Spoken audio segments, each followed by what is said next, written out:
Now that you're divorced, you may be asking yourself, are you ready to date? So don't worry, I am going to give you 4 things that you really need to ask yourself before you make that decision. For the best advice on divorce recovery and emotional abuse recovery, be sure to hit like and subscribe so you can be notified every Sunday when I post a new video. I'm Coach Ketra with Life Curated Coaching. I'm a nationally certified recovery coach, and I have survived a divorce after emotional abuse, infidelity, and after a 17-year marriage. So I know exactly where you're at and what you're feeling, and you do not have to walk through this alone. Step 1, you need to ask yourself if you can trust your emotions right now. Do you feel like you've gone through the proper amount of healing and that you can really trust yourself to make these kinds of decisions? Even if you do feel that way, I suggest that you filter your decisions through a trusted friend who has been there, who has done that. What happens is oftentimes we revert, and reverting means that our brain uses a neural pathway that's like a superhighway. It is flowing, there's no stopping, nothing's under construction, everything is going well. But when we go through a divorce, sometimes for a short period of time and sometimes for a long period of time, our brain can revert back to an old pathway. So for me, that would have meant when I went through a divorce at 36 years old, my most recent neural pathway before my main neural pathway would have been when I got married at age 19. So I was vulnerable to missing red flags and to making decisions that maybe weren't in my best interest. So you should know that even if you feel okay, you may possibly be reverting. You hear people all the time say, oh, she lost her mind when she went through a divorce, or he went crazy. Oftentimes that's due to reverting, and being aware that your brain will revert is important. It's like your main neural pathway is under construction. There are roadblocks and flaggers and torn up cement, and your brain just cannot function on it. And because it's trying to process grief and a new life and new decisions, it will revert. So you really need to know whether or not you're in a good place, and if you can't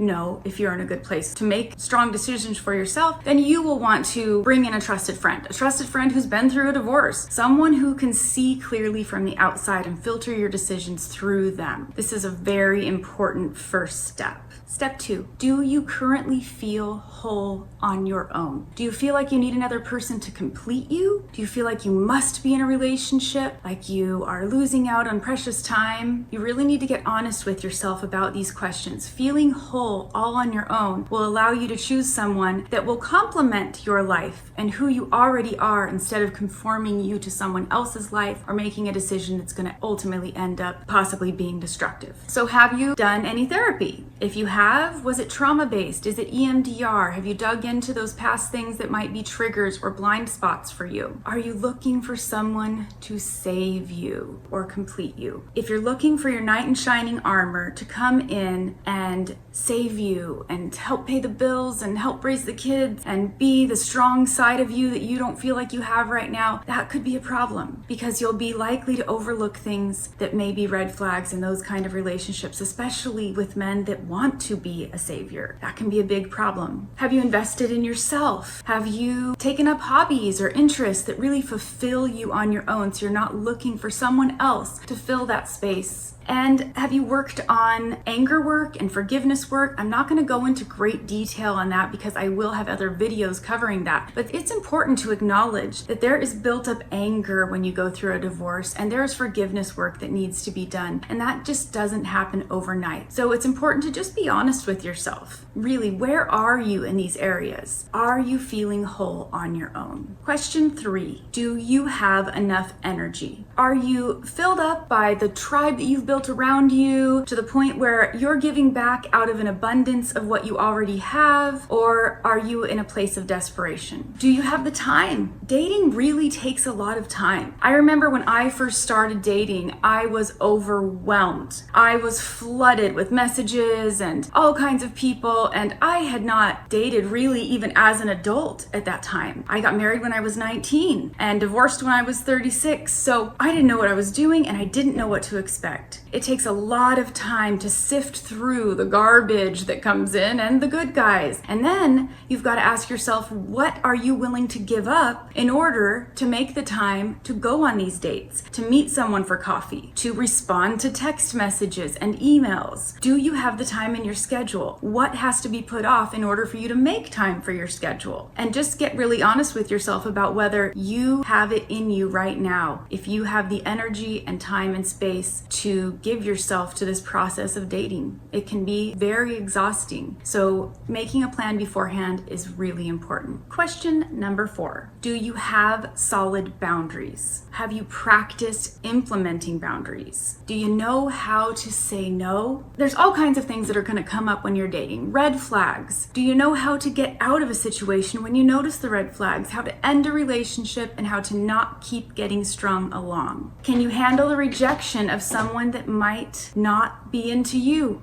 if you are into him? Most men take around 2 years to recover after a divorce. So if you're dating a man that's recently divorced, it is very likely that they haven't done the self-work necessary to be emotionally available, and they're probably trying to numb out the pain by quickly moving on to another partner. So it's important that you ask yourself if you can notice the red flags, have a plan to get out of these things, and if you can handle the rejection of someone who might act like they're into you, but the truth is they're just using you as a numbing technique. Also, remember, second marriages have a higher divorce rate than first marriages, and there's a reason for this. So you want to be careful as you approach this. A good time frame is 1 to 3 years. It's not perfect. I didn't wait that long. I wish I had waited that long, but I didn't, and many people don't. And if you are truly concerned that you might end up with someone that is destructive, or just even choose someone that maybe feels comfortable because they have some of the qualities of someone that you used to be with or the family you grew up, then just know that you probably want to do the self-work in unpacking those things from your past so you don't repeat the same mistakes. When in doubt, delay. If you're not sure, just wait. Give yourself time to heal. There is no time frame on this. I remember feeling panicky. Like, I'm 36 years old, I'm divorced, I have 3 kids, I want to be married and spend my life with someone, and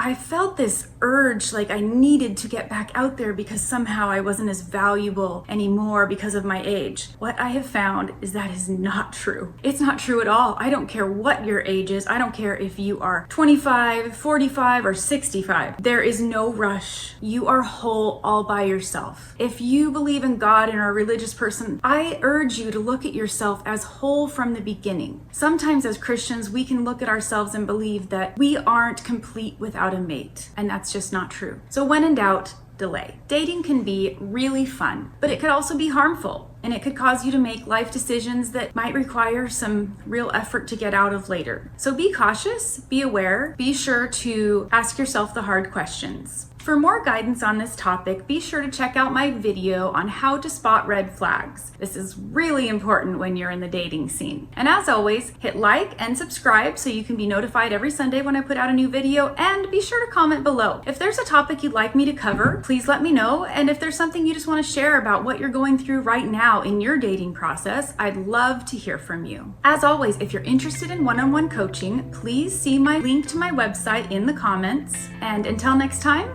curate a life by your own design. Bye-bye.